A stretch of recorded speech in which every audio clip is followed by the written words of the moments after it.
some perspective on this date a year ago, the Los Angeles Dodgers were 12-16, fourth in the National League West and a whopping 8 games behind the division-leading Arizona Diamondbacks. Meanwhile, the New York Mets were 17-9 and enjoying the view from the top of the NL East.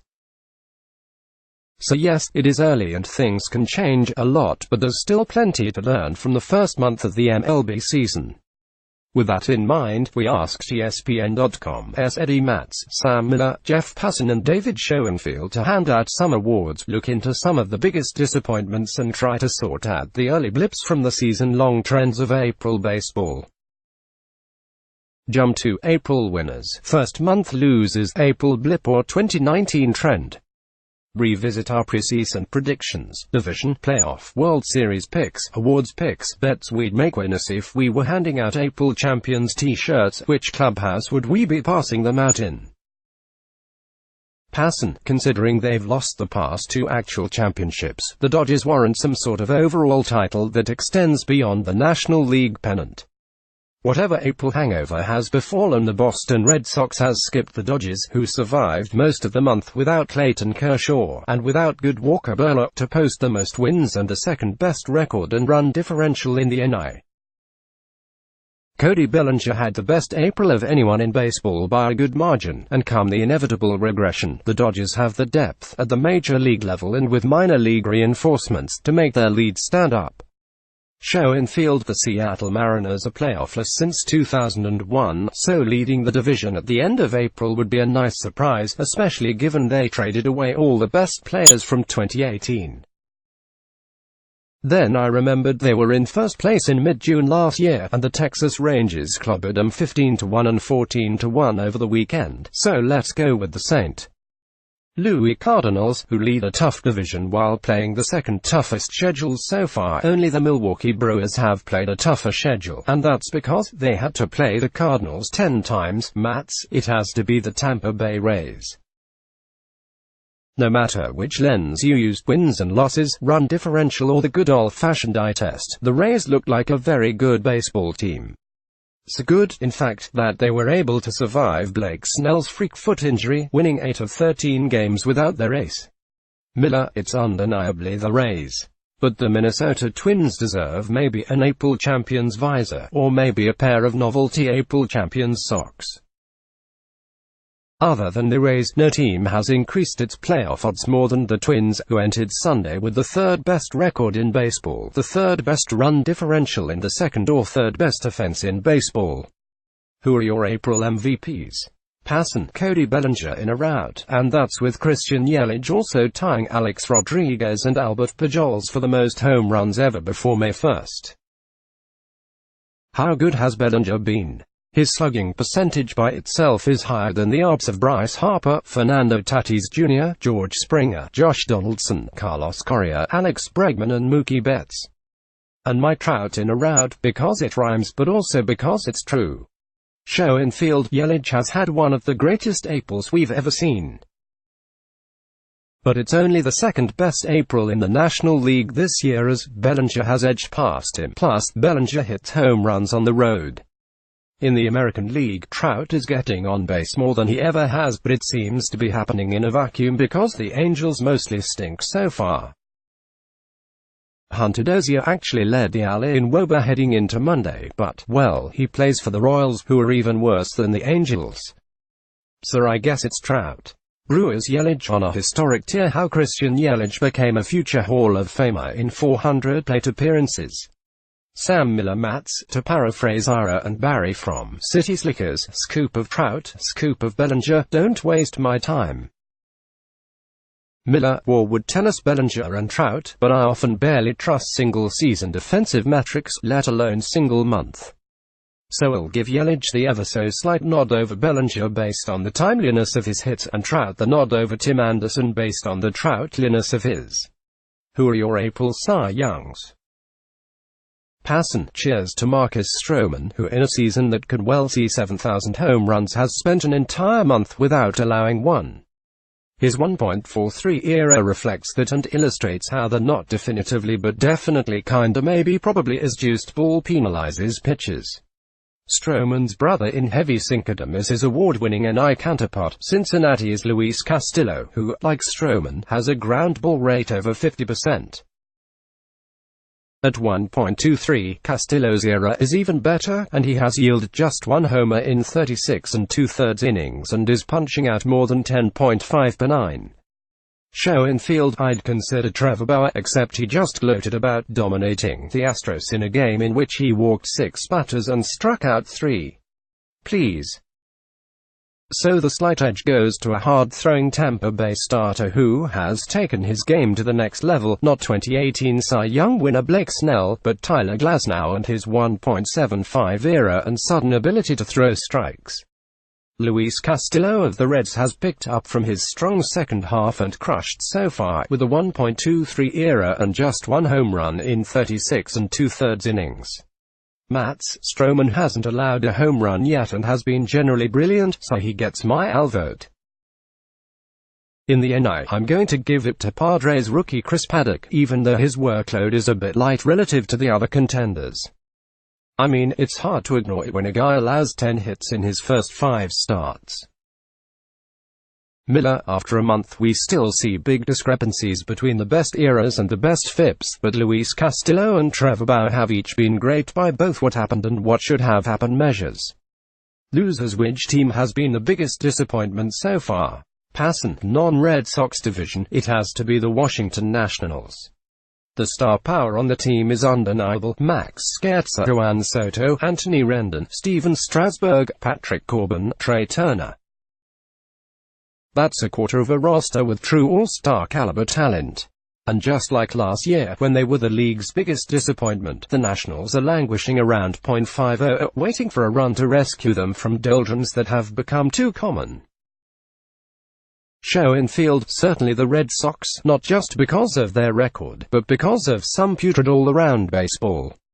Heading into Monday, only the Baltimore Orioles and Miami Marlins had a worse run differential, and Boston is somehow 0-6 in games Chris Sale has started. Mats, of the 3 teams that rank at the bottom of the majors in run differential, 2 were expected to be awful O's, Marlins, and the other is the defending Shoms.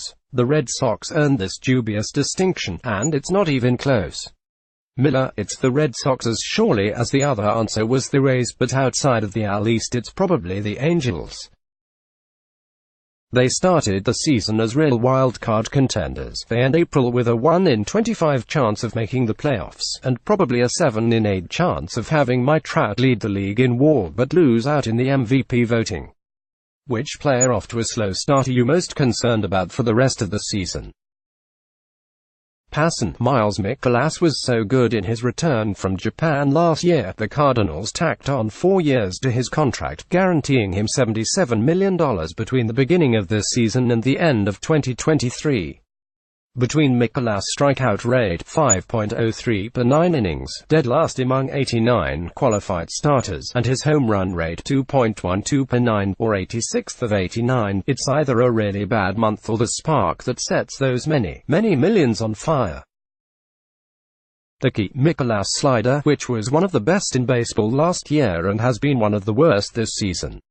Show infield, speaking of Chris Sale, he has been a little better his past couple of outings.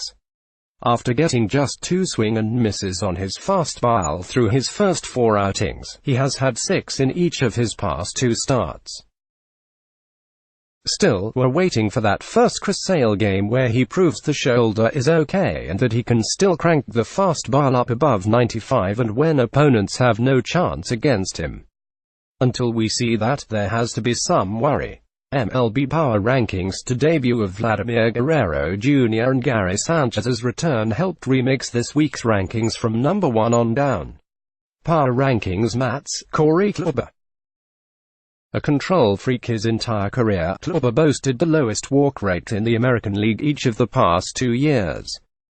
This season, he's walking more than 4 batters per game, more than triple his clip from 2018. Color me concerned, with a capital C, just like the one on the Indians' caps. Miller, I've spent the past month trying to talk myself out of being worried about Jose Ramirez, who as recently as early as last August was probably one of the best half-dozen players in baseball. Players that good don't turn bad overnight, not in their mid-20s, not without a good reason, and I know that Ramirez hasn't either. But he's now hit .161, .281, .220 in his past 295 plate appearances, a half-season's worth of at-bats as one of the worst hitters in baseball, a half-season with 4 home runs. I'm very excited for him to prove that players as good as him don't turn bad overnight, but for now, yes, concerned. April blip or 2019 trend. Chris Sale has a 6.30 error passan. The 6.30 is a blip. The struggles are a trend. Is that an unreasonable answer? Sale's arm has been through a lot, and the idea that it's going to be pumping 96 mph fastballs regularly isn't entirely reasonable. At the same time, Sale's competitiveness is legendary, and he'll figure out the problems, adjust and iterate, even if that means evolving into something he has never been. Show in field, what's halfway between blip and trend? Booler up. That's kind of how I feel about Sale. He keeps saying, I have to do better. It's just odd for a pitcher who has been so absolutely dominant to suddenly struggle like this. Maybe the slow spring training in which he hardly pitched was a factor.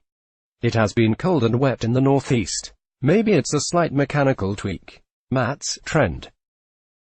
Slow starts for pitchers are always way more alarming than slow starts for position guys because, more often than not, there's an underlying injury to blame. Especially when that pitcher is Chris Sale.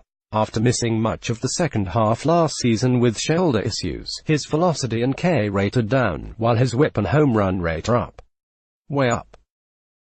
Miller, more confounding than the velocity drop is the velocity fluctuation. His average fastball this year, by start, has been 93, 90, 92, 96, 93, which doesn't tell a story I can really grok. That 96 gives me just enough faith that it's mechanics, not injury, and so blip. Chris Bryant is hitting .229 with 3 home runs passan. Good year blip. He's still Chris Bryant, he still has that same swing, he still hits the ball hard. Others are free to doubt that. Just won't see it here. Show in field trend. He did hit 2 home runs over the weekend, but he has pulled only 1 home run all season and his hit chart swings heavily to right center and right field, telltale signs of a hitter without the bat speed to pull the ball on a consistent basis. And most home runs still come when you pull them. So I'm worried something still isn't right with the shoulder. Matt's big ol' blippity blip. Bryant's strikeout to walk ratio is significantly healthier than his career rate, which bodes well.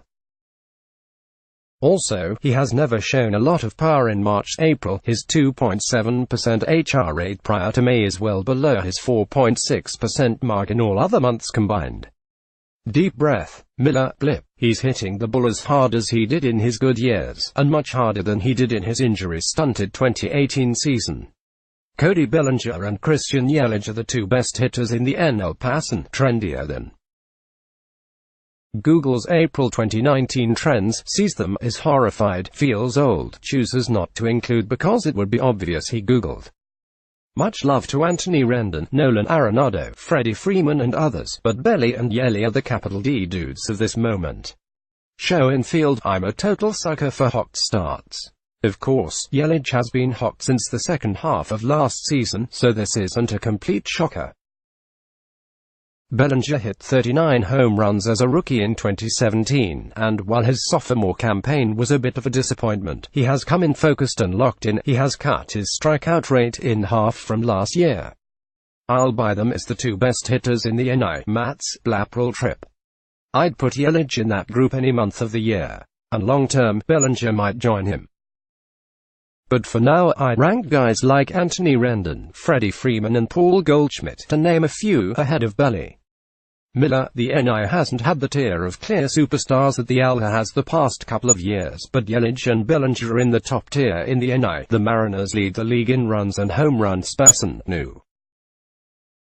1 for each of their 59 home runs so far, which deserve homage but ain't gonna hold up. Show in field blip. It has been fun, though. Daniel Vogelbach forever. Matt's trick question. The only reason the M's lead the league in runs and bombs is because they've played more games than any other team. Remember that whole Japan thing? Going by rates, the Twins are home run kings and the Rangers lead in scoring. So, blip, Miller, the response to every "is this April thing real?" question should start with, well, look, the Mariners lead the league in runs and home runs, so